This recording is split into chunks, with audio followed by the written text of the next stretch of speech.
على إبراهيم وعلى آل إبراهيم في العالمين إنك حميد مجيد. قال الله تبارك وتعالى في القرآن المجيد والفرقان الحميد: أعوذ بالله من الشيطان الرجيم. بسم الله الرحمن الرحيم.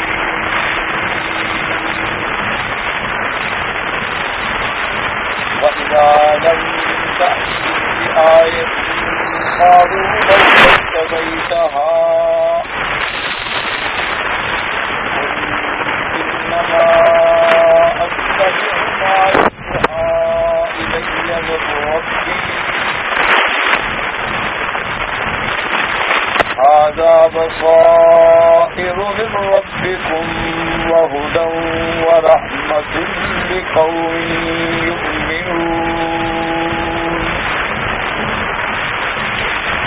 وإذا قرئ القرآن فاستمعوا له وأنصتوا لعلكم ترحمون.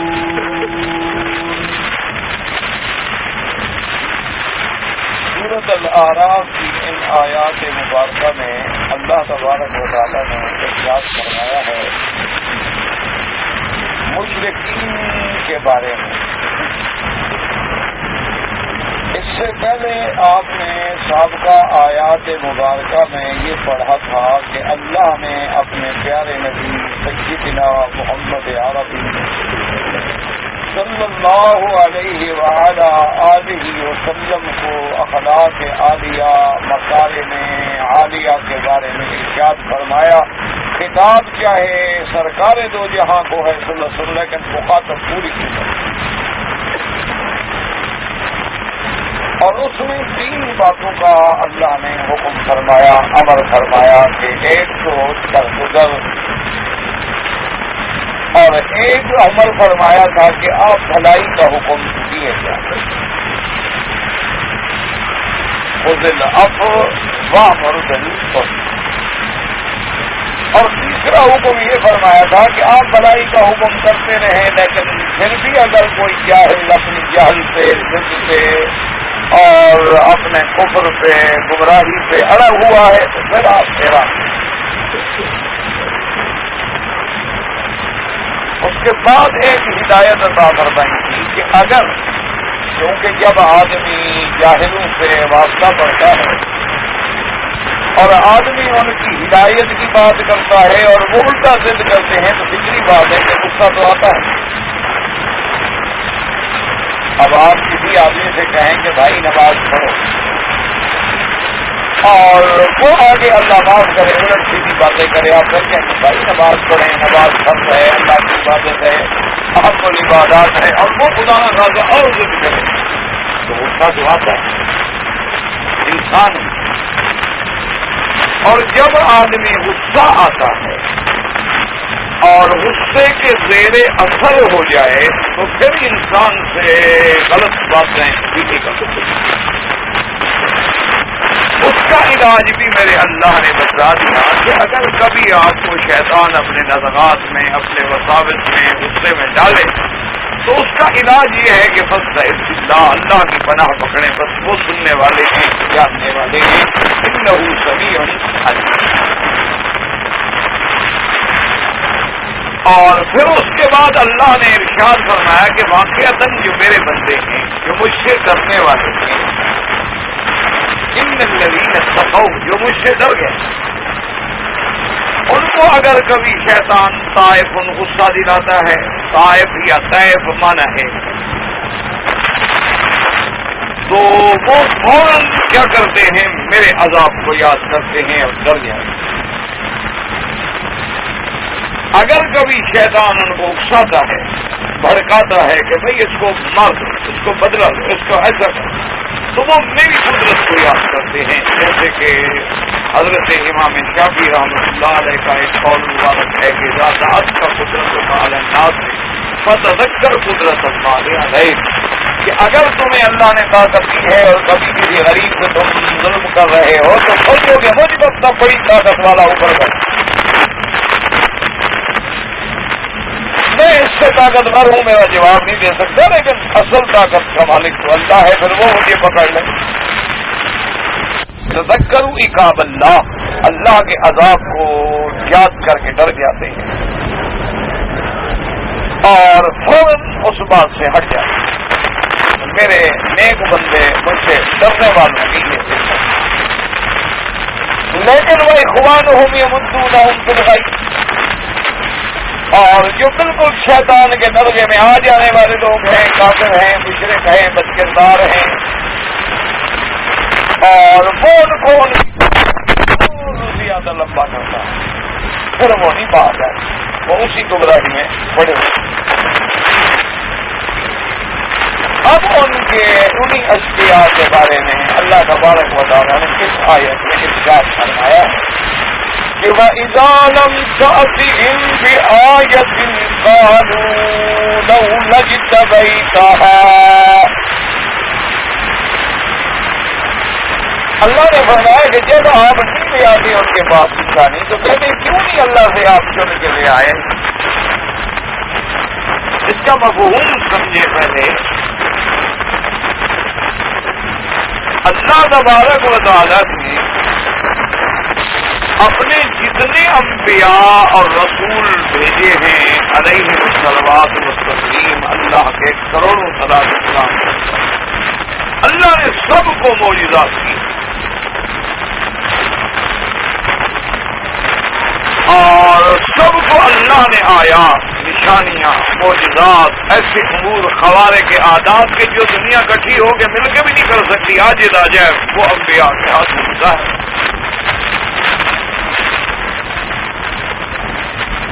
اور وہ معجزات جو ہیں اللہ کے انبیاء کی صداقت، نبوت اور رسالت کی سب سے کھلی دلیل ہوتی،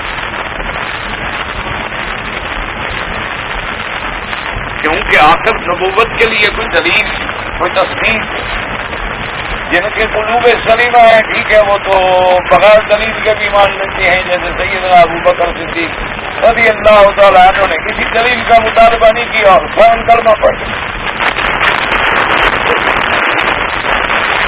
لیکن اگر کوئی آدمی اتنا قلب سلیم نہیں، یا مخالف ہے یا معاند ہے، تو لازمی بات ہے کہ اس کے لیے کوئی دلیل تو ہو۔ اس لیے سارا قرآن پاک پڑھ لیں کہ اللہ تبارک و تعالیٰ نے ہم پیغمبر کو ان زمانے کے حسب حال معجزات عطا فرمائے۔ بعض انبیاء علیہم الصلاۃ والتسلیم کے معجزات کا قرآن میں بھی ذکر موجود ہے کہ جیسے اللہ نے سیدنا داؤد علیہ السلام کے لیے پہاڑوں کو، پرندوں کو مسخر کر دیا، اللہ نے سیدنا داؤد علیہ السلام کے ہاتھوں میں لوہے کو موم بنا دیا کہ بغیر لوہے کو گرم کیے ہوئے جیسے چاہتے تھے موڑ دیتے تھے، چھوڑ دیتے۔ اللہ تبارک و تعالیٰ نے سیدنا سلیمان علیہ السلام کو علمنا منطق الطیر، پرندوں کی بولیاں بھی سکھلا دی کہ پرندے جب بات کرتے تھے تو حضرت سلیمان علیہ السلام سمجھ جاتے کہ کیا کہہ رہے۔ وہ ایک دفعہ ایک روایت میں آتا ہے، اللہ عالم کتب اسرائیلیہ کی روایات ہیں کہ حضرت سلیمان علیہ السلام دیکھ رہے تھے کہ ایک چیڑا چیڑی جو ہے نا جی وہ آپس میں باتیں کر رہے ہیں۔ سلیمان علیہ السلام بڑے غور سے سن رہے ہیں۔ تو آپ کے ساتھیوں نے پوچھا کہ حضرت کوئی خاص بات ہے؟ آپ نے فرمایا کہ ہاں یہ چیڑا جو ہے چیڑی کو دعوت دے رہا تھا کہ تم مجھ سے شادی کر لو۔ وہ اس کو خطبہ کر رہا تھا کہ ضروری نہیں تم مجھ سے شادی کر لو اور میں تمہیں دمشق کے فلاں محل جو ہے نا اس کے کمروں میں ٹھہراؤں گا۔ تو اس لیے ہنس رہا تھا کہ یہ شادی کا رشتہ مانگنے والے اکثر جھوٹ بولتے ہیں، تو یہ بھی بیچارہ جھوٹ ہی بول رہا ہے، کہاں دمشق کے محلوں کے کمرے اس کے پاس ہیں کہ جا کے اس کو ٹھہرائے گا۔ تو نے کہا یہ عام ہوتا ہے کہ ہر شادی کرنے والے جو ہیں نا وہ اپنے ایسے جھوٹی باتیں کرتے ہیں، تنخواہ 5,000 ہوتے کہیں گے 10,000 دیتا ہوں، رہنے کا گھر کرائے پر تو کہیں گے جی ہمارا ذاتی گھر ہے لیکن اور بھی بنوانے کا ارادہ ہے، اچھا نہیں لگ رہا، مجھے پسند نہیں آ رہا، چاہے وہ کرائے کا اور ہی پائے۔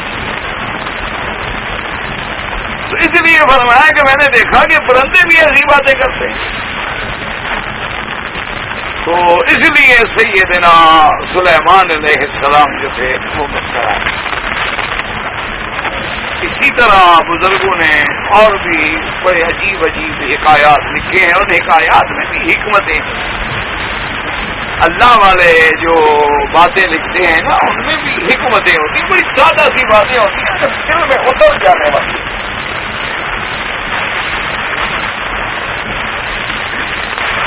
کہ دو پرندے جو تھے، ایک کبوتر تھا اور کبوتری جو تھی وہ ایک درخت پہ بیٹھے ہوئے تھے، اور دور سے دیکھا کہ ایک اچھے لباس میں، بزرگانہ لباس میں، بڑا پگڑی ہے اور گلے میں کپڑے ہیں اور بڑے بنٹھن کے جیسے شیر بنتے ہیں، وہ آ رہا ہے۔ تو اس کبوتری نے اس سے کہا کہ یہ جو آدمی آ رہا ہے نا دور سے، اس کا ارادہ مجھے اچھا نہیں لگتا، اڑ جاؤ، نکل جاتے ہیں یہاں۔ اور نے کہا نہیں یہ تو کوئی اچھا بزرگ آدمی لگ رہا ہے، یہ تو کوئی پیر فقیر ہے، اس سے ہمیں کیا ڈر ہے۔ انہوں نے کہا کہ نہیں، مجھے میری چھٹی حص جو ہے نا وہ مجھے ڈرا رہی ہے اور میں گھبرا رہی ہوں، اور میں اڑ جانا چاہیے، دور چلے جاتے۔ اس نے کہا کہ نہیں بالکل اطمینان کا، یہ تو ایسا بزرگ آدمی تو قابل زیارت ہے، اس سے کیا ڈر۔ تو خیر نتیجہ یہ نکلا کہ جب وہ قریب آئے تو اس نے جناب غلیل پکڑی اور ماری غلیل، اور کبوتر صاحب الٹ گئے۔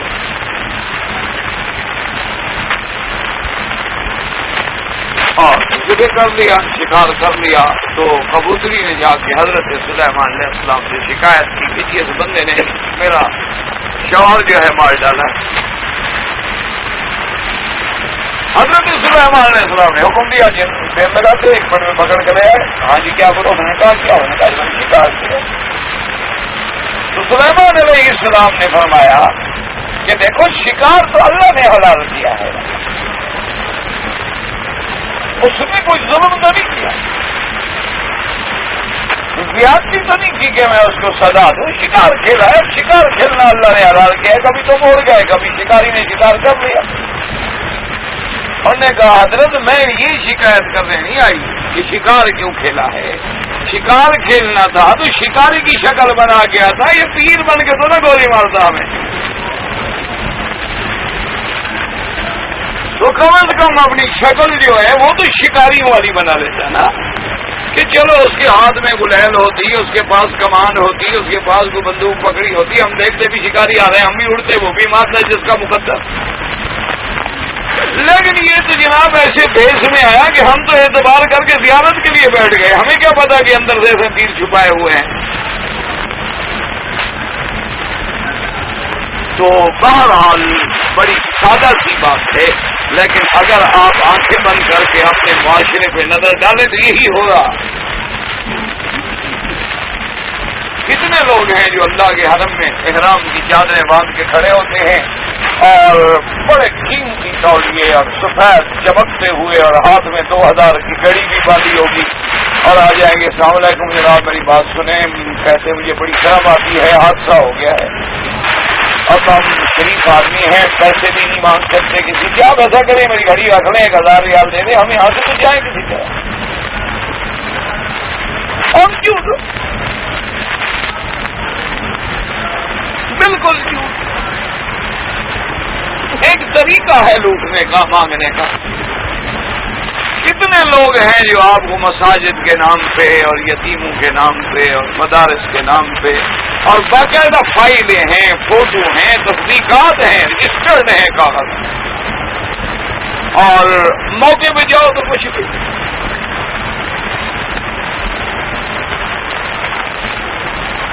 اور پھر وہ اپنے گناہ میں اتنے بہادر ہوتے ہیں، اتنے جری ہوتے ہیں کہ آدمی بات بھی نہیں کر سکتا۔ میں ایک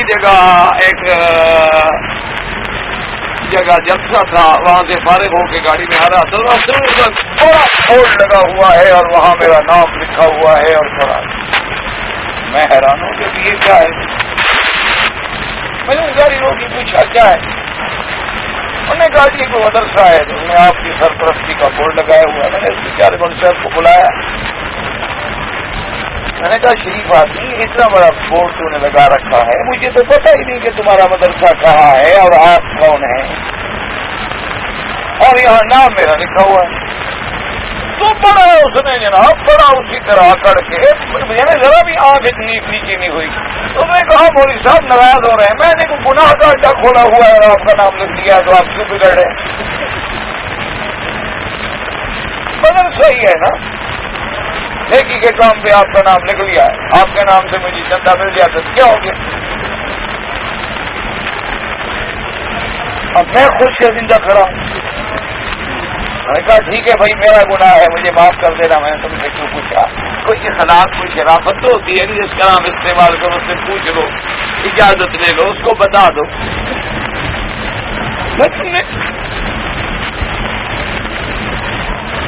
جیسے کہ حضرت امام احمد ابن حنبل رحمۃ اللہ علیہ اور حضرت امام یحییٰ ابن معین رحمۃ اللہ علیہ فرماتے ہیں کہ ہم بغداد میں ایک مسجد میں جمعہ پڑھنے کے لیے گئے، ایک مولوی صاحب تقریر کر رہے تھے، اور جناب وہ تقریر میں تو 2-3 حدیثیں انہوں نے روایت کی، کچھ امام احمد ابن حنبل سے اور کچھ یحییٰ ابن معین سے، اور فرماتے ہیں میں اس کو دیکھوں، میں وہ مجھ کو دیکھے کہ اس بندے کو ہم نے کبھی دیکھا نہیں، روایتیں ہم سے کر رہا ہے۔ کہتا ہے کہ میں نے امام احمد بن حنبل سے یہ سنا، ہم نے تو بندہ نہیں دیکھا، یہ اتنا بڑا جھوٹ، اور منبر رسول پہ کھڑے ہو کر اچھے پھنس گئے بھیا۔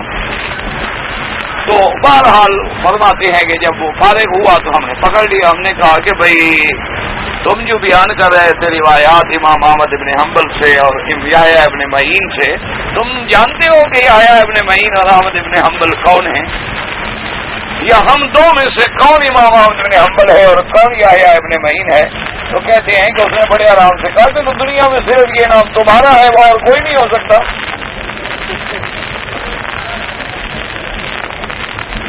تو فرماتے ہیں کہ نتعجب من قولہ الاول او الثانی، ہم اس کے پہلے جھوٹ پہ حیران ہو رہے تھے، اب اس سے بڑا ہو گیا، ہم اس پہ حیران ہوں یا اس پہ حیران ہوں؟ اس نے کہا بھی دنیا میں اس نام کا اور کوئی بندہ نہیں، صرف تمہارا نام ہے احمد۔ ہم چپ کر گئے، کیا کر سکتے؟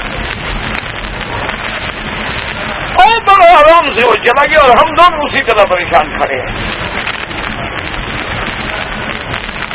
اس لیے ہمیشہ یاد رکھیں، اللہ معاف فرمائے، اللہ معاف فرمائے، اللہ سے دعا کرنا کریں کہ اللہ ہمیں بھی ہدایت اور اللہ ہر کلمے پڑھنے والے کو بھی ہدایت، اور اللہ تبارک و تعالی ہر وہ لوگ جو دین کے مقتدا بنتے ہیں، عالم ہیں، مولوی ہیں، امام مسجد ہیں، پیر ہیں، بزرگ ہیں، اللہ ان کو بھی صراط مستقیم اور سداد پہ رکھے، کیونکہ اگر وہ لوگ غلط ہو گئے تو پھر دنیا تباہ ہو جائے۔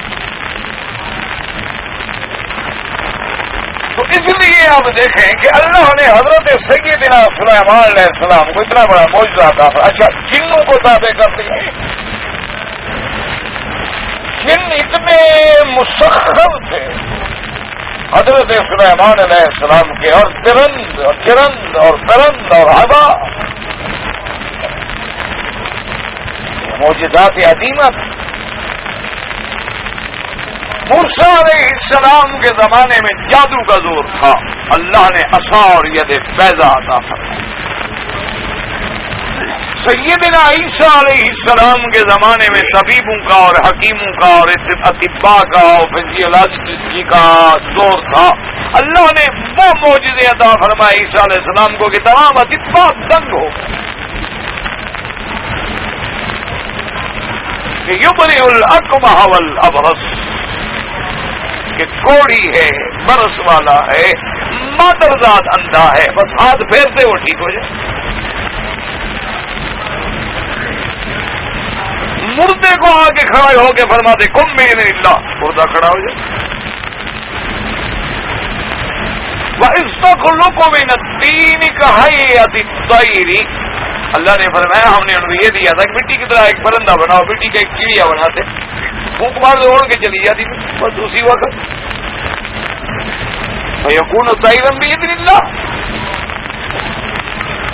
اتنے عظیم معجزات عطا فرمائے۔ اور جب میرے آقا رحمت للعالمین سید الاولین والآخرین سیدنا محمد رسول اللہ صلی اللہ علیہ وسلم کا زمانہ آیا تو آپ کے دور میں شعراء، فصحاء، ادباء کا زور تھا دنیا، بڑے بڑے ادیب، بڑے بڑے شاعر، بڑے بڑے فصیح اللسان، بلکہ عورتیں جو تھیں وہ بالبدیع شعر کہتے، جنگلوں میں رہنے والے عربی اور بدو لوگ جو تھے ایسے کلام، ایسا شعر کہتے تھے کہ بندہ حیران ہو جائے۔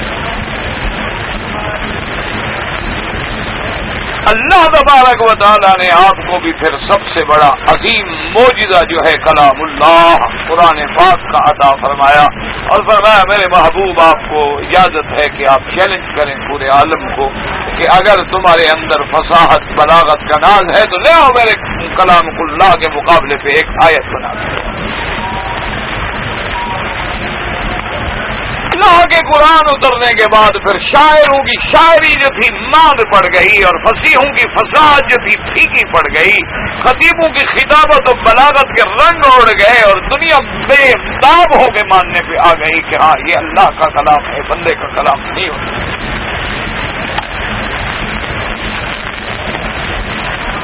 اور ویسے بھی اگر دیکھا جائے اور تفصیل لی جائے نا تو سب سے زیادہ معجزے جو ہیں وہ ہمارے آقا کو ملے صلی اللہ علیہ وسلم۔ علماء نے مستقل کتابیں لکھی ہیں معجزات رسول اللہ صلی اللہ علیہ وسلم، خصائص کبریٰ ہے اور بڑی بڑی کتاب،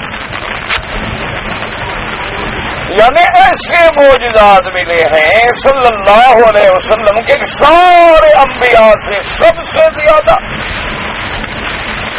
اور پھر سب سے بڑا معجزہ قرآن پاک تو ایسا ملا ہے کہ حضور کی نبوت بھی قیامت تک اور معجزہ بھی قیامت،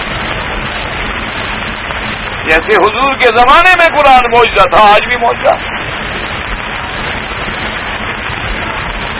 آج دیکھیں کہ دنیا کفر جو ہے وہ کتنی ترقی کر گئی ہے، کتنی ان کے پاس جدید ٹیکنالوجی ہے، کتنی ان کے پاس جدید ماہرین ہیں اور جدید فلاسفر اور جدید مفکرین، سائنسدان اور بڑے بڑے مدبر، لیکن کیا ان میں آج بھی یہ طاقت ہے کہ اللہ کے قرآن کے مقابلے پہ ایک آیت بنا دیں،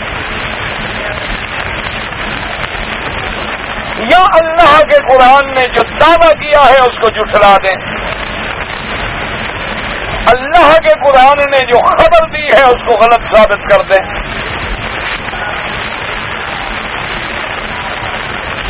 اللہ کے قرآن کے اندر جو واقعات آئے ہیں اور جو حضور پاک نے پڑھ کے سنائے ہیں، اب تو دنیا بہت آگے نکل گئی نا، اب تو یعنی ہزاروں سال پہلے کے اگر تابوت میں کوئی ممی دفن ہو تو یہ ڈھونڈ لیتے ہیں کہ کتنا ہزار سال پرانی ہے، اگر کوئی کتاب مل جائے، کوئی دستاویز مل جائے، کوئی کھدائی کے دوران میں پتھر مل جائے، کوئی علامات مل جائیں، تو اب تو یہ ڈھونڈ لیتے ہیں کہ اتنا ہزار سال پرانا یہاں ایک شہر تھا اور ان کی زبان یہ تھی۔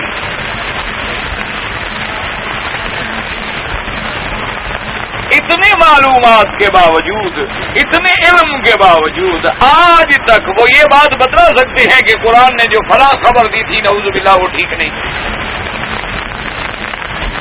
ہم نے تحقیق کر لی ہے وہ غلط ہے۔ اچھا، اور اس کے بعد یہ بھی دیکھ لو کہ قرآن پاک نے جس چیز کو واضح نہیں فرمایا مبہم چھوڑ دیا، یہ سارے علم کے باوجود اس کو نہیں ڈھونڈ سکے۔ مثلا اللہ کے قرآن نے فرمایا کہ ذوالقرنین نے ایک دیوار بنائی اور وہ دیوار بھی عجیب تھی کہ آپ نے حکم دیا تھا کہ لوہے کے بڑے بڑے یعنی گیٹ بنائے جائیں اور اس کے بعد تانبا پگھالا گیا اور سکہ پگھالا گیا اور جناب اس لوہے کو اور اس کے ساتھ اس کو بالکل بند کر دیا گیا. وہ سب ذوالقرنین جو ہے قرآن نے اس کا واقعہ ذکر فرمایا لیکن جگہ نہیں بتائی کہ کہاں ہے.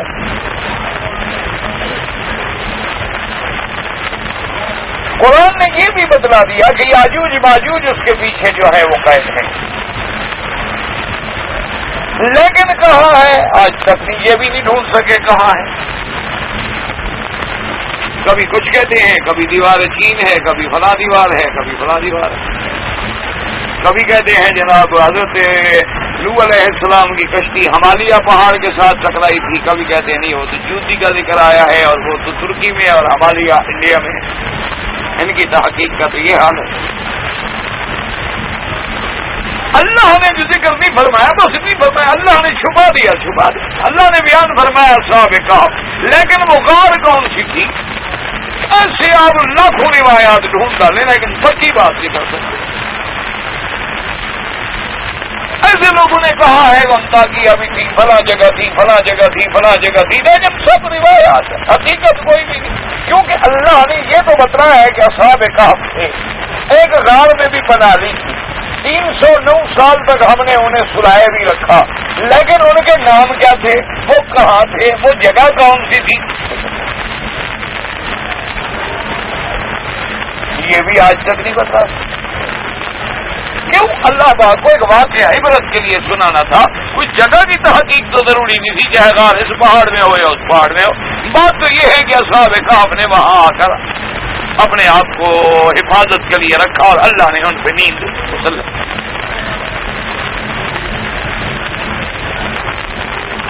اسی طرح قرآن پاک نے جو نکاح اور طلاق کے احکام بیان فرمائے ہیں جو حقوق بیان فرمائے ہیں آج ایمان سے کہیں یعنی سب سے بڑے کافر جو ہے نا وہ جب علیحدہ بیٹھتے ہیں تو مانتے ہیں کہ بھئی نظام وہی درست ہے جو قرآن ہے.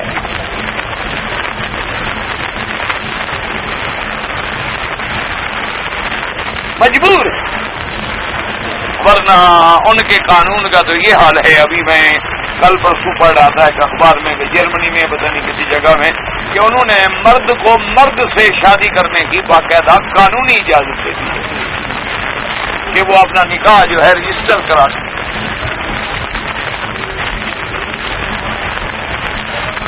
جنس پرستی جو ہے وہ قانون بن گئی.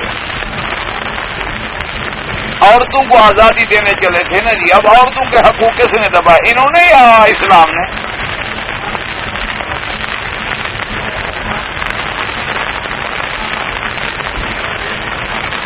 یعنی آپ تصور نہیں کر سکتے. میں اللہ کے کعبے میں آپ کو دیانتداری سے بتاتا ہوں کہ زمانے جاہلیت میں کفر کے زمانے میں اور اس وقت جب رومن امپائر یا فارس تہذیب فارس تھی اس وقت بھی عورت اتنی ذلیل اور خوار نہیں ہوئی تھی جو ان آزادی کے متوالوں نے آزادی کے نام پہ اس کو ذلیل کیا.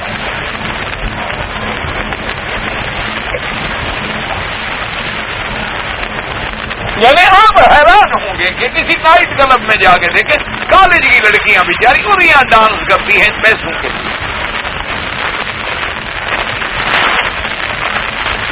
اس سے بڑا کوئی ظلم ہے کہ عورت کی عصمت جو ہے وہ ایک مال بن جائے کاروبار بن جائے بزنس بن جائے سودا ہے.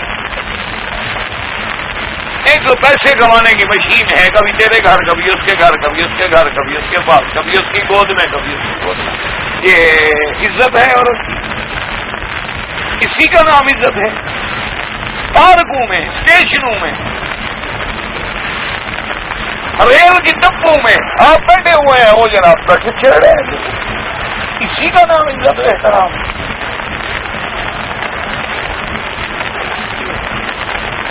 اور وہ وہ جو ان کے بڑے بڑے دعوے دار ہوتے ہیں نا جی کہ یہ میرا فرینڈ ہے اور میری گرل، ان کا حال یہ ہوتا ہے کہ برگر خریدنا ہو تو اپنے اپنا پاؤنڈ نکالتے ہیں، ایک کوک لینا ہو تو وہ اپنے پیسے دے گا، وہ اپنے پیسے دے گا، ایک دوسرے پر اعتماد ہی نہیں، وہ تو ایک ٹمپریری انجوائے ہے، کوئی حقوق کی بات تو ہے ہی نہیں ہے۔ یہ تو اسلام ہے نا کہ یہ بیٹی ہے، یہ بہن ہے، یہ ماں ہے، یہ بیوی ہے،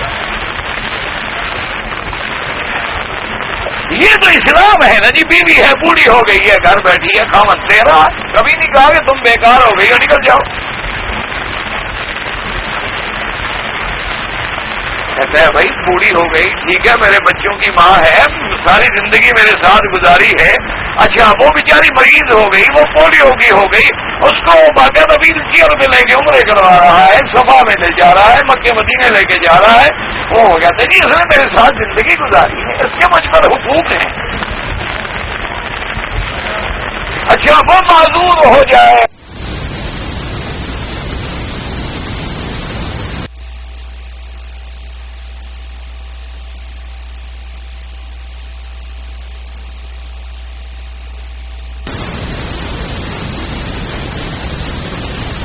ہو گیا مجھے نکال کے پھینک گیا، بیٹا تو ہے نا، مجھے روٹی تو دے گا، سائے میں تو رکھے گا، اتنا بےغیرت نہیں ہو جائے گا کہ ماں بھوکی مرتی رہے۔ ایک تحفظ جو اسلام نے دیا ہے، ایمان سے کہیں کسی قانون میں ہے یہ تھا؟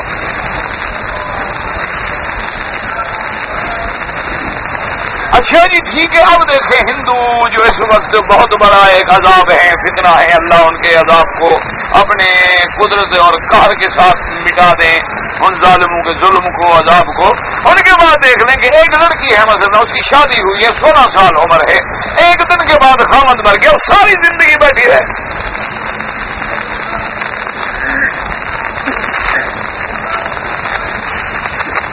یا پھر اس کو بھی خاوند کے ساتھ جلا دو، ستی کر دو۔ اور بعض تو ایسے ہیں بدبخت ہندو کہ اس عورت بیوہ عورت کے کہتے ہیں بالوں پہ اس طرح پھیر دو، یہ بڑی بدبخت ہے، پتہ لگے لوگوں کو کہ یہ ڈائن ہے، کھا گئی خاوند کو۔ وہ اچھا کپڑا نہیں پہن سکتی، وہ صاف ستھرے گھر میں نہیں رہ سکتی، جوان 16 سال کی بچی ہے، دوسری شادی نہیں کر سکتی، تو صبر ہی نہیں۔ اس کی زندگی کو برباد کرنے والے یہ کون سی آزادی ہے اور کون سے حقوق کی حفاظت کرے؟ ادھر اسلام ہے، وہ کہتا ہے 4 مہینے 10 دن عدت کے دن ہیں، کوئی سنگار نہ کرو، میک اپ نہ کرو، اپنے خامد کے سوگ میں گزار لو، اور ہو سکتا ہے کہ تیرے خامد کا نطفہ تیرے پیٹ میں ہو تو وہ بھی واضح ہو جائے، کوئی حمل ہے تو وہ بھی ظاہر ہو جائے، اور حمل ہے تو پھر مزہ حمل تک عدت گزار لو، حمل نہیں ہے تو 4 مہینے 10 دن پورے کر لو، اب تمہاری مرضی ہے، جہاں چاہو شادی کر لو۔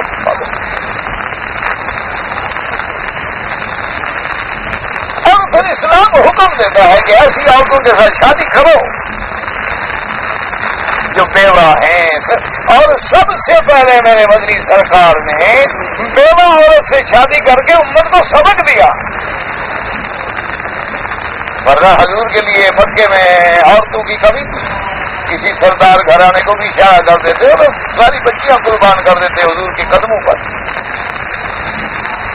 بیوہ عورت ہے، 2 خاوند پہلے ہو چکے سیدہ خدیجہ الکبریٰ، اور دونوں خاوندوں سے اولاد ہے، اور 40 سال عمر ہے، اور حضور کی عمر 25 سال ہے، لیکن بیوہ سے شادی کر کے امت کو سبق دیا کہ ان کا سہارا بنو۔ اور صرف ایک شادی ہے میرے حضور کی کنواری عورت سے، سیدہ عائشہ، بس، باقی سب بیوہ۔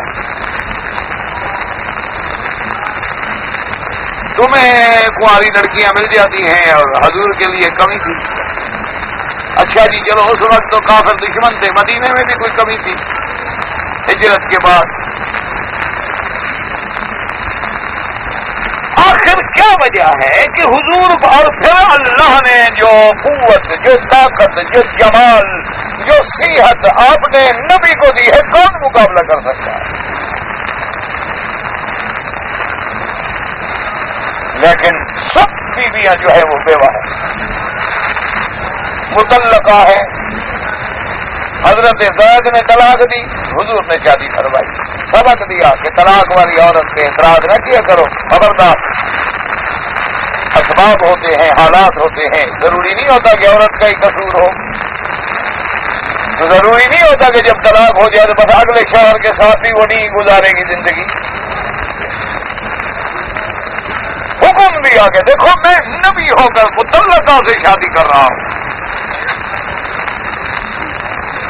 حضور نے بانیوں سے شادی کی، یعنی بانیاں جو جنگ میں سدایا قید ہو گیا ہیں۔ بی بی صفیہ کون ہے؟ کنانت ابن ابی الحقیق کی بیوی تھی، اور وہ خیبر کے یہودیوں کا بہت بڑا سردار تھا، وہ جنگ میں مارے گئے اور قید ہو کے آگے حضور پاک نے ان کو آزاد کیا، اور پھر آپ نے اس کو اتنا بڑا مرتبہ دیا کہ خود شادی فرما کے امہات المومنین میں شامل کیا۔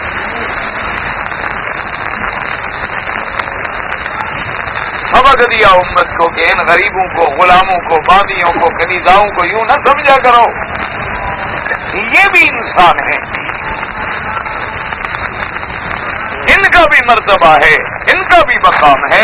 اور پھر حضور نے اتنا شان بخشی کہ ایک دفعہ بی بی صفیہ جو تھی رضی اللہ تعالیٰ عنہا اپنے گھر میں رو رہی تھی، تو حضور تشریف لائے اور فرمایا کہ کیوں رو رہی ہو، کیا بات ہے ان کی؟ انہوں نے کہا حضور بی بی حفصہ نے بات کی ہے، اور بعض روایات اصل کیونکہ بی بی حفصہ، بی بی عائشہ یہ سب ایک جماعت تھی، بی بی ام سلمہ اور باقی بیویاں جو تھیں وہ ایک جماعت تھی۔ انہوں نے کہا بی بی حفصہ نے حضور مجھے کہا ہے کہ تم تو یہودی کی بیٹی ہو، بنت یہودی ہو، تمہارا کیا مقابلہ ہے ہمارے ساتھ؟ ہم تو حضور کی رشتہ دار ہیں، ہم تو کرشیہ ہیں، قریش خاندان سے ہیں، نسب میں بھی رشتہ دار ہیں، اور پھر ہم تو حضور کے قریبی ہیں، ہمارا مقابلہ کیا کیسے کر سکتی ہو تم؟ تو حضور صلی اللہ علیہ وسلم نے فرمایا صفیہ پھر یہ اس میں رونے کی کیا بات ہے، تم نے جواب کیوں نہیں دیا؟ اس نے کہا حضور میں کیا جواب؟ اب یہ تو اللہ کی مرضی ہے نا کہ میرا باپ یہودی تھا، میرا خامد یہودی تھا، اور اس کا باپ عمر ہے، اس کا باپ ابو بکر ہے رضی اللہ عنہم۔ تو حضور نے فرمایا سب عجیب بات ہے، تم بھی تو حضرت ہارون علیہ السلام کے خاندان سے ہو، تو تم ان کو جب جھگڑا کرے نا جواب دینا کہ مجھ پہ کیسے فخر کرتی ہو؟ میرا باپ ہارون تھا اور میرا چچا حضرت موسیٰ نبی تھا، باپ بھی نبی، چاچا بھی نبی، شوہر بھی نبی، کیسے تم مجھ سے اونچی ہو سکتی؟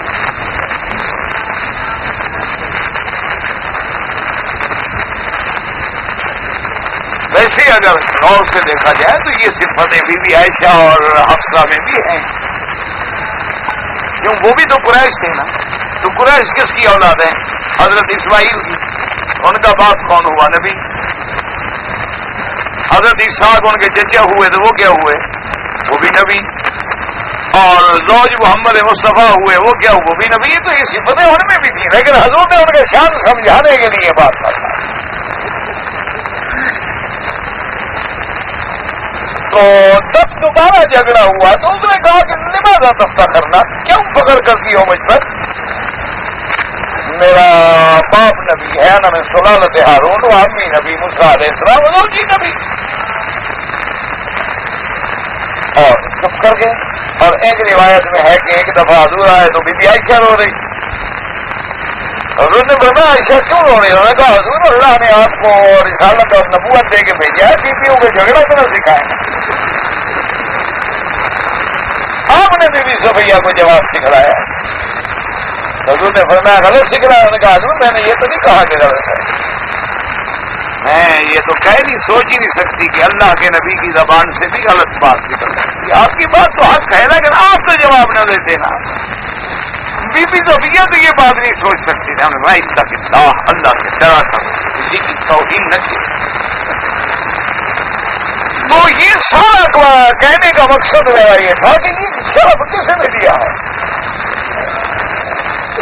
کہ آج جناب حدیث کی کتابیں کھولیں تو آپ کو جناب تقریباً 60% احکام کی روایتیں جو ہے وہ بی بی عائشہ سے ملیں گی۔ ان عائشہ رضی اللہ عنہا، ان ام سلمہ رضی اللہ عنہا، یہ سارا قیامت تک جو حدیثیں پڑھی جائیں گی تو اسلام نے کتنا عورتوں کو اونچا کیا. اور بھی تو دنیا کا مذہب ہے جس نے اس طرح عورتوں کی روایات کو اہمیت دی ہو اپنی کتابوں میں.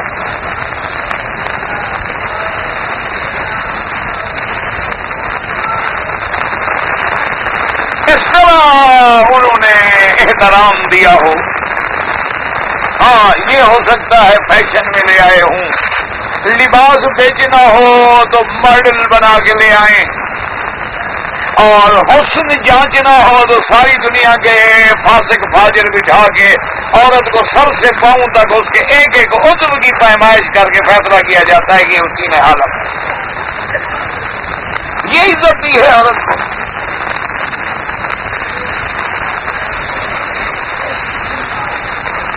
اس لیے ہمیشہ یاد رکھیں کہ الحمدللہ صرف یہ نہیں کہ ہم مسلمان ہیں بلکہ ہم چیلنج کہ دنیا میں جتنے مذہب ہیں آئیں اور اپنے آپ کو بھی اور اسلام کو بھی سامنے رکھیں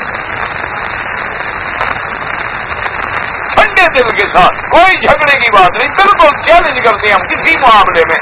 یعنی بے شرا میں دیکھیں کہ اسلام نے جو بتایا ہے کہ یہ بے حلال یہ بے حرام,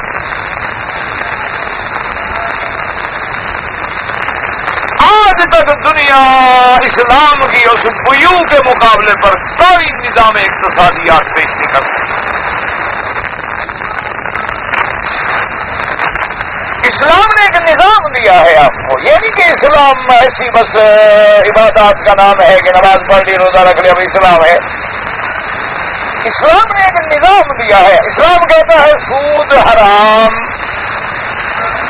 تجارت حلال. آج سود کے جو بڑے سے بڑے گرو گھٹ ڈالتے ہیں نا جی, ان کے بھی خلاف مظاہرے ہو رہے ہیں, کہتے ہیں یہ غدار ہیں, لٹیرے ہیں, سب کو کھا رہے ہیں.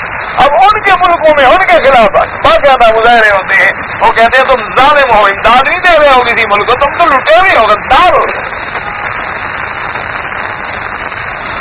یہ کون سی امداد ہے کہ تم امداد دیتے جا رہے ہو, ملک نیچے ہوتے جا رہے ہیں اور تمہاری تجوریاں بھرتی جا رہی ہیں, ادھر کہتے ہو پیسے بھی نہیں ملتے ہمیں.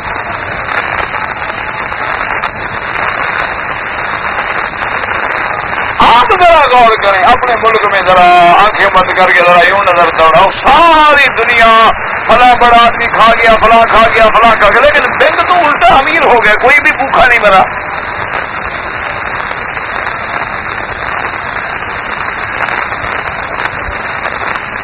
کیا وجہ ہے آخر؟ ان کو ساری دنیا کھا گئی لیکن ان کے پیسے اور بڑھ رہے ہیں اور لوگوں پر قبضے بھی باقی ہیں.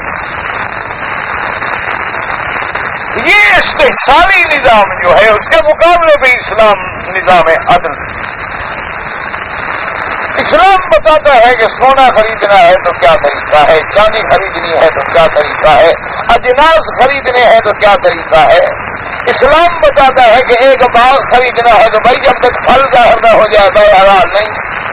اسلام کہتا ہے کہ جو چیز تیرے قبضے میں نہیں ہے بیچنے کا کیا مطلب, تمہارے ہاتھ میں نہیں, تم یہاں سے میرے ساتھ سودا کر لو کہ جناب اس فضا میں جو چڑیاں اڑ رہی ہیں میں 1 لاکھ میں بیچتا ہوں, خریدو گے؟ یہ کیا بات؟ جیسے تم دریاؤں کی مچھلیاں بیچ دیتے ہو, پتہ ہے تمہیں کہ وہ 1 من نکلے گی یا 10 من نکلے گی؟ پتہ ہے تمہیں کہ 3 سال کے لیے جو تم نے آموں کا باغ خرید لیا ہے پتہ نہیں اگلے سال پھلے گا بھی کہ نہیں پھلے گا.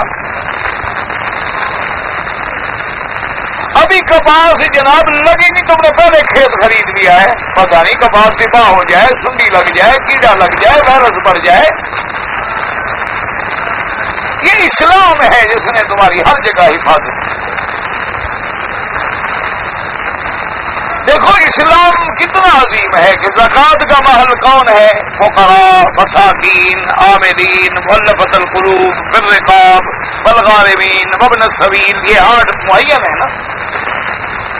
لیکن اسلام کی رعایت دیکھو کہ 1 کروڑپتی آدمی ہے, حج پہ آیا, اس کا سامان چوری ہو گیا, پیسے نہیں بچے. اسلام کہتے ہیں اس حال میں مسافر ہے, اس کو اس وقت زکوٰۃ دے سکتے, اس وقت تو غریب ہے نا.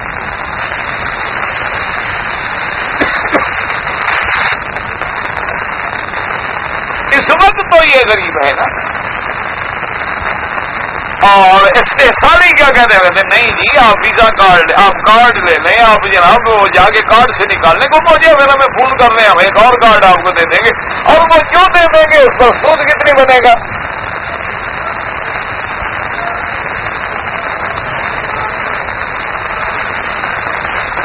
اسلام کسی ایک چیز میں مجھے بتائیں، اسلام یعنی ایک میاں بیوی کو آپس میں ملنے کے بھی آداب کا نظام دیتا ہے کہ میاں بیوی کیسے ملے، کب ملے، کن حالات میں ملے اور کن حالات میں نہ ملے، ملنے کے بعد کیا کریں۔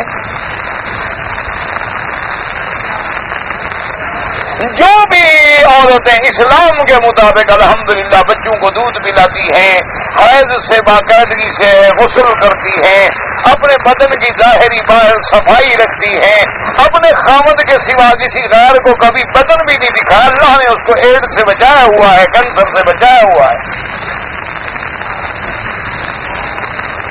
اور جو چلتی پھرتی مشین ہے، جو مرضی آئے جناب آگے بٹن دبا کے بوتل نکال لیں، تو ان کا جو حشر ہے نا، اب ان کے گھر میں میاں بیوی بھی ملنے تو پہلے پوچھتا ہے کہ تمہارے پاس وہ سرٹیفکیٹ ہے، کب چیک اپ کرایا تھا اسپتال سے، HIV ٹیسٹ ہے، کہتے ہیں اچھا تم تو بتاؤ تمہارے پاس ہے، نہیں ہے تو اس نے کہا بس ٹھیک ہے پہلے جاؤ کلینک، میں کلینک جاتا ہوں، تم پہلے چیک اپ کرا لیں، پھر دیکھیں گے، سونے کا فیصلہ بعد میں کریں گے، پتہ نہیں تمہیں کہیں سے بلا لگی ہو یا مجھے لگی ہو، میں تمہیں منتقل کر دوں یا تم مجھے منتقل کر دوں، یہ نکاح ہے۔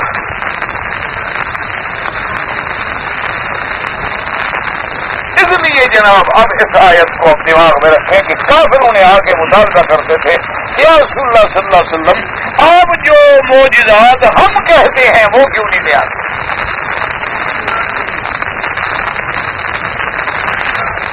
تو اللہ پاک نے فرمایا میرے محبوب صلی اللہ علیہ وسلم، کیونکہ یہاں اختصار ہے، دوسری جگہ قرآن میں تفصیل ہے، وَقَالُوا لَن نُؤْمِنَ لَكَ حَتَّى تَفْجُرَ لَنَا مِنَ الْأَرْضِ يَنبُوعًا۔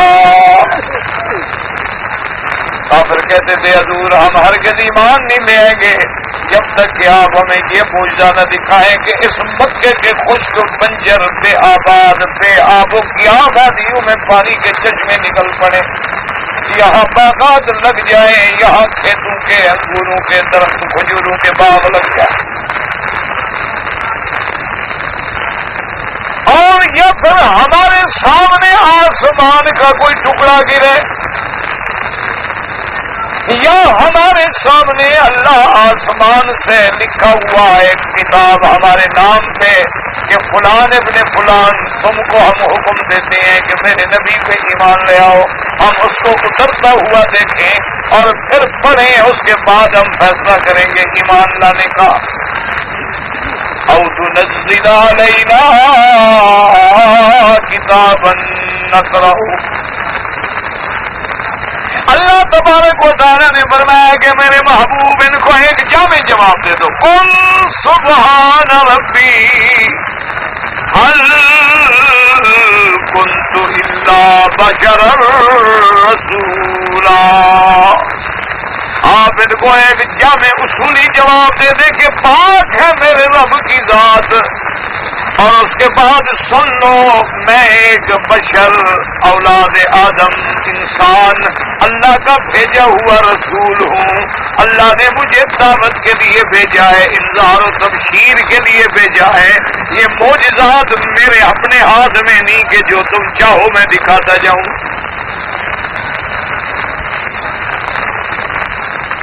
اور پھر اگر غور بھی کریں تو اس میں اگر مطالبے پہ کوئی چیز دکھائی جائے تو ایک قسم کی یہ عظمت کے مطابق بھی بات نہیں، اس کا معنی تو یہ ہوا کہ میں تمہارے تابع ہوں، جو تم کہو میں دکھاؤں، حالانکہ اللہ کے نبی تو اللہ کے تابع ہوتے ہیں، وہ بندوں کے تابع تھوڑے ہوتے ہیں۔ اور دوسری بات یہ ہے کہ اگر تمہارے مطالبے پہ معجزات دکھا دیے جائیں تو طائف والے الگ مانگیں گے، مدینے والے الگ مانگیں گے، اور بدر والے الگ مانگیں گے، مکے والے الگ مانگیں گے، پھر سب کو ہم معجزات دکھاتے رہیں۔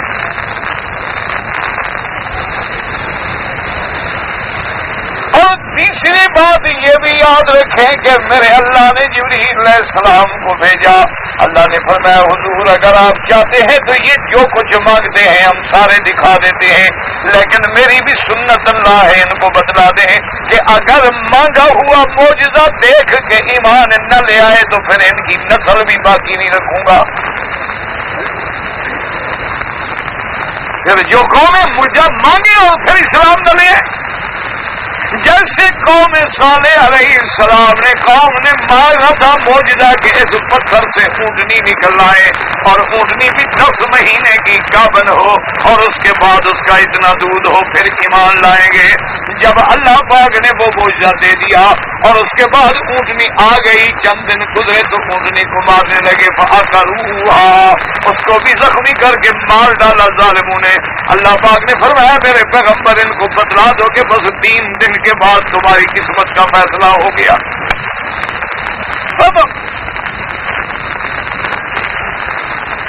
صرف 3 دن کی مہلت دی جا رہی ہے اور پکا وعدہ ہے جس میں کوئی جھوٹ نہیں ہوگا. اور 3 دن کی علامتیں بھی بتا دی گئی کہ بدھ جمعرات اور جمعہ بدھ سے عذاب شروع ہوگا.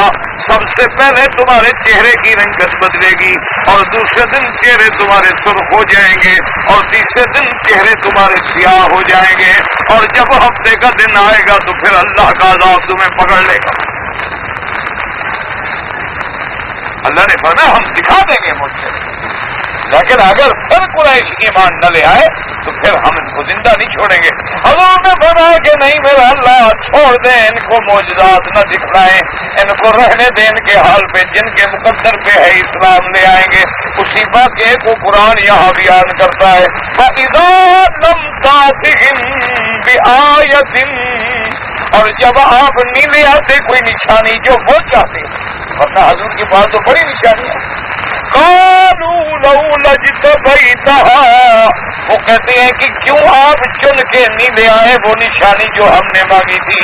تو آپ ان کو جواب دے دیں کہ ظالمو نشانیاں دکھلانا معجزات کا ظاہر کرنا میرے ہاتھ میں نہیں ہے اور نہ یہ میرا وظیفہ ہے. قل انما اتبع ما يوحى الی من ربی. ان کو کہہ دو کہ میں تو صرف اسی کا متبع ہوں, اسی کی اتباع کرتا ہوں جو میرا رب مجھ پہ بھائی کرتے ہیں. میں اپنی طرف سے ایک لفظ بھی نہیں کہہ سکتا. ھذا بصائر من ربکم اور ظالم اگر تم دیکھو تو یہ قرآن سارے ہدایات کا جو مجموعہ ہے, بصائر مانا دانائی کی باتیں, بھلائی کی باتیں, اچھائی کی باتیں. ھذا بصائر من ربکم یہ جو لاکھوں معجزوں کا ایک معجزہ ہے قرآن اور جو ہدایت بھی ہے جو رحمت بھی ہے. لیکن اس قوم کے لیے جو ایمان لانے والے ہیں, تم جو چھوٹے چھوٹے مانگتے مانگ رہے ہو, اللہ نے مجھے اتنا جامع معجزہ دیا ہے جو اترنے کے وقت پہ بھی معجزہ تھا, آج 1400 سال کے بعد بھی معجزہ ہے. اور کمال ہے اس کے اعجاز کا کہ اجمی لوگ, اجم کہتے ہیں گنگے کو یعنی نہ بولنے والا, عرب لوگ اپنے سوا سب کو گنگا سمجھتے تھے, کہتے تھے وہ اجمی ہیں ہم عربی ہیں یعنی ہم بولنے والے ہیں. تو وجہ کیا ہے, لیکن یہ قرآن کا معجزہ ہے کہ وہ آدمی ایک لفظ کا معنی بھی نہیں جانتا لیکن 7 سال کا بچہ پورا قرآن یاد سنا دیتا ہے. آج بھی معجزہ ہے قرآن. چیلنج کریں آپ ان یہود و نصارہ کو, چیلنج کریں آپ ہندوؤں کو, بدمت کو, عیسائیوں کو, چیلنج کریں ان جھوٹے غداروں کو, ان کافروں کو. لے آئے دنیا میں کوئی بندہ جن کو ان کا انجیل یاد ہو, لے آئے کوئی بندہ جن کو ان کی تورات یاد ہو یا ان کے وید یاد ہوں یا ان کی گیتا یاد ہو یا ان کی رامائن یاد ہو. لیکن آج ہم 6 سال 7 سال کا بچہ کھڑا کر کے کہتے ہیں بیٹا قرآن سناؤ, الف سے لے کر والناس تک پڑھ رہا ہے. اور پھر قرآن صرف یہ نہیں ہے کہ آسان, بلکہ قرآن میں اللہ نے جو الفاظ فرمائے ہیں, اللہ نے قرآن میں جو اعجاز ہے, ایجاز ہے, بلاغت ہے, اس کا مقابلہ بھی دنیا کی کوئی طاقت نہیں کر سکی. جب ساری دنیا کے بڑے شاعر آئے, ایک آدمی نے قرآن کی یہ آیت لکھ کے, سورت لکھ کے کعبے سے لٹکا دی, انا اعطیناک الکوثر فصل لربک وانحر ان شانئک هو الابتر. یہ 3 سطروں کی آیت ہے, چھوٹی سی سورت مبارک ہے. تمام شعراء پڑھ کے دیکھ کے چلے جاتے ہیں, کہتے ہیں اس کا مقابلہ ہم نہیں کر سکتے. اللہ نے فرمایا کیا کہتے ہیں ظالم, یہ موجے مانتے, اس سے بڑا موجہ اور کوئی ہے؟ ھذا بصائر من ربکم, یہ جو تمہارے سامنے ہے کھلی باتیں, یہ جو ہدایت مجسم موجود ہے, یہ جو سراپا رحمت تمہارے سامنے اللہ کا قرآن موجود ہے, اس کے بعد بھی موجات مانتے ہیں. واللہ عالم. بھائی آب زمزم میں اگر چاہے کوئی بنا لے, کوئی منع نہیں ہے. غسل کر لے, وضو کر لے, کوئی منع نہیں ہے. اور انبیاء علیہ السلام, حضرت اسماعیل علیہ السلام اپنا شکار, کھانا, روٹی, ہر چیز سے بناتے تھے اور وہ اللہ کے نبی تھے.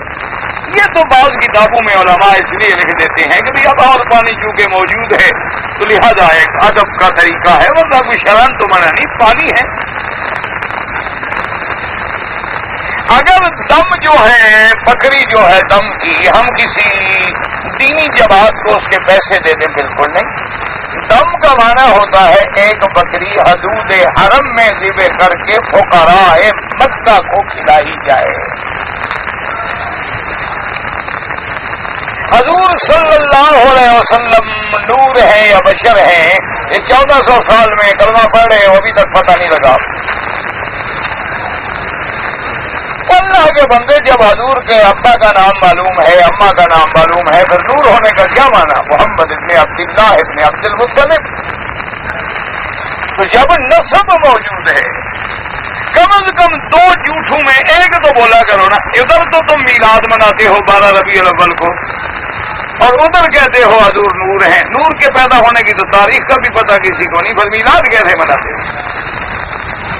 کم از کم نور مانتے ہو تو میلاد چھوڑ دو, میلاد مانتے ہو تو بشر مان لو. اور پھر یہ کوئی چھوٹا مسئلہ نہیں, نص قطعی ہے. قل انما انا بشر مثلکم قل سبحان ربی هل كنت الا بشرا رسولا. اور اللہ نے, حضور نے خود فرما دیا, انما انا بشر مثلکم انسا کما تنسون, میں بھی انسان ہوں, بھول جاتا ہوں جیسے تم بھولتے ہو. اور اسی طرح لیکن بات یہ ہے کہ یہی تو کمال ہے کہ بشر ہو کے سید الاولین والآخرین. بشریت کا انکار تو کفر ہے. انگوٹھے چومنا جو ہے کسی حدیث مبارک میں ثابت نہیں, نہ کسی صحابی سے ثابت ہے. جو لوگ سیدنا ابو بکر رضی اللہ تعالیٰ عنہ کا حوالہ دیتے ہیں وہ غلط بات ہے.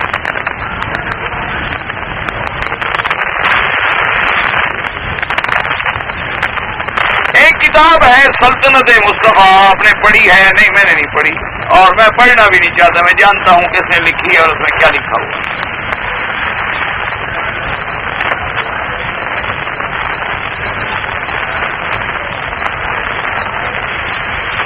میں نے ایک آدمی کو 6 سال ہوئے پیسے دیے تھے قرضہ, وہ مجھے نہیں ملا.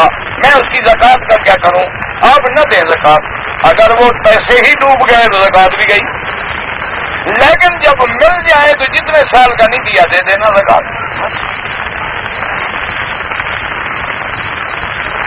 میرے بھائی نے پلاٹ خریدے ہوئے ہیں 5 لاکھ, ان کی ہر سال زکوٰۃ دینی ہوگی جو اس سال کا ریٹ ہو.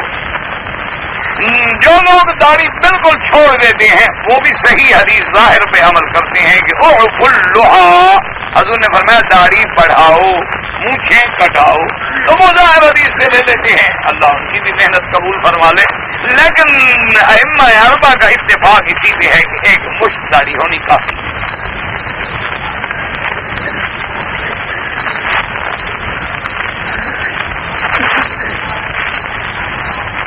میں کسی سے اگر محبت کرتا ہوں, گناہ نہیں کیا, لیکن ایک لڑکی سے مجھے محبت ہے اور ہم آپ کی بہن سے کوئی محبت کرے, اجازت دیں گے آپ؟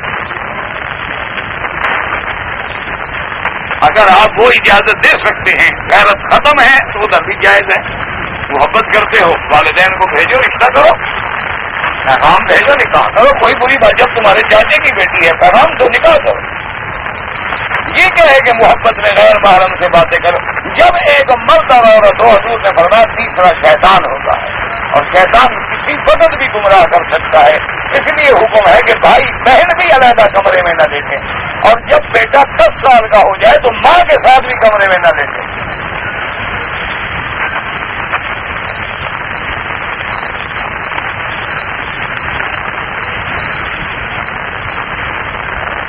میں انڈیا کا رہنے والا ہوں. میں 25 رمضان کو واپس جاؤں گا. میرے 25 روزے ہو جائیں گے. وہاں جب میں جاؤں گا تو روزے رکھوں گا. بہرحال بات مسئلہ یہ ہے کہ مہینہ 29 کا ہوتا ہے یا 30 کا. لیکن جب آپ انڈیا میں جائیں گے کیونکہ وہاں رمضان المبارک ہوگا تو اس لیے احتیاط تم بھی روزے ان کے ساتھ رکھتے رہو تاکہ بے حرمتی اور بے حدی. 30 روزے تمہارے مہینے کے ہو جائیں گے، باقی روزے شوال کے رکھ لو، پورے کر لو 6 آگے.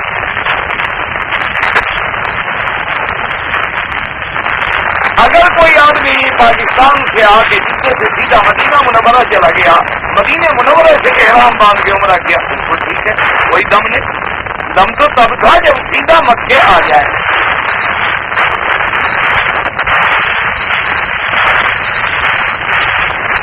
میں رمضان المبارک میں اعتکاف کرنا چاہتا ہوں، لیکن میری ڈیوٹی ہے جتنا ٹائم ملے آپ اسی کی نیت کر دیں، اللہ قبول فرمائے.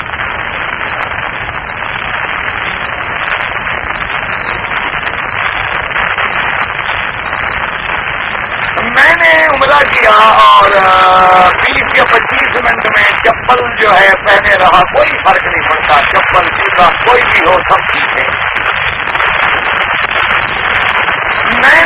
میرا دل سخت ہو گیا ہے، مجھے رونا نہیں آتا. تو اس کا علاج یہ ہے کہ قبروں کو دیکھا کرو اور فطرت پکڑا کرو، اور دوسرا علاج یہ ہے کہ درود شریف پڑھا کرو، اور تیسرا علاج یہ ہے کہ کسی یتیم بچہ جو ہے اس کی خیرات سے مدد کیا کرو. اللہ دلوں میں پھر نرمی پیدا کرو.